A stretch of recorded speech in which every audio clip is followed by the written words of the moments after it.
Episode 68. This is Hack Learning Uncut. Yes, it's Friday, so that's reason to cheer, and it's another edition of Hack Learning Uncut. I'm your host, Mark Barnes, and what's special about Uncut is that, first of all, it's for subscribers. We appreciate you listening to the show. And what we do is we look at this as sort of a reward for Hack Learning stakeholders. We give you a little something extra, but there is no Hack Learning show notes page for the uncut version. So our subscribers get it. It lands right in their podcast feed, and it's for you because we appreciate you so much. And occasionally we'll have some sort of an extra for our subscribers here that you'll get and others won't until they subscribe. So we need people here. Tell them about it if you want to. Share it out.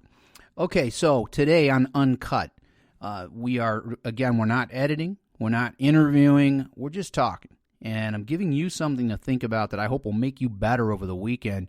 And then you can carry the conversation back to hashtag Hack Learning on Twitter and to the Hack Learning Facebook page. Just search Hack Learning on Facebook. We'll post there about this version of Uncut. When we're talking about projects in school and how we need to be better at assigning and assessing projects for our students, we've got Hacking Project-Based Learning coming soon from two project gurus, Ross Cooper and Aaron Murphy, co-authored the book. It's due at the end of 2016.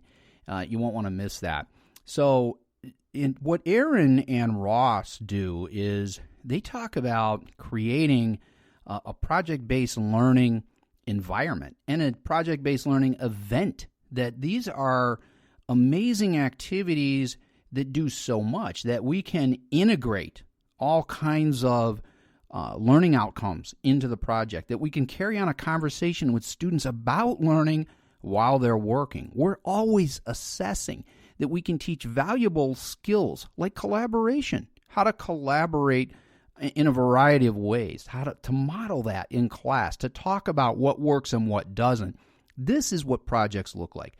Now, I bring this up on this edition of Hack Learning Uncut because it's on my mind right now, and a lot of this material comes from social media, things I read on Twitter, Facebook, articles, blogs, and I think, hey, that would be something we should think about and we should get better at.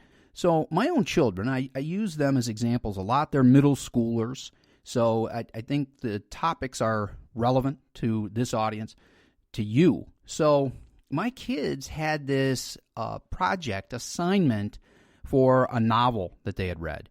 And what they had to do was find images on the internet that they felt in some way related to the book, print those, cut them out, paste them on a poster board, and then sort of annotate with some summary information. Here's this character and his role. Here's this event that happened.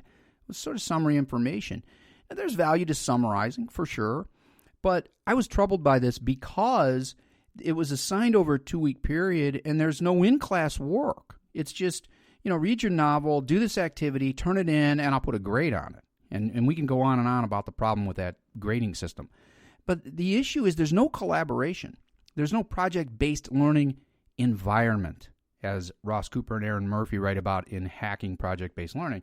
So there's no collaboration. So the kids are missing some of the more valuable skills. In the meantime, of course, they're putting it off. Now, there's something to be learned from that. And they're working on the last day that it's due. Both my kids, they're up at 5 a.m. and they're printing pictures and gluing. I come downstairs and I'm like, what are you guys doing? Well, we're gluing these pictures on for this project. And they're hating it, of course. But it's sort of that just, let's just get it done. Earn my points. So I said to them, because they both told me they didn't like it, I said, what would you do? If I said, show me what you learned from this novel you read, what would you do? Well, they both said that they would talk about it. I'd like to get together with my friends in class and to explain to them what the book's about and how it applies to me and what I learned from it. And they start talking about their books, and it's a really rich conversation. I thought, wow, wouldn't this be fantastic? They said they would write about it. Maybe if I had a blog and I could write about my book there and not just summarize, but talk about what's good about it, what's not good about it, what I learned, how I can apply it to my own life. These are the things we need to do. They want to collaborate.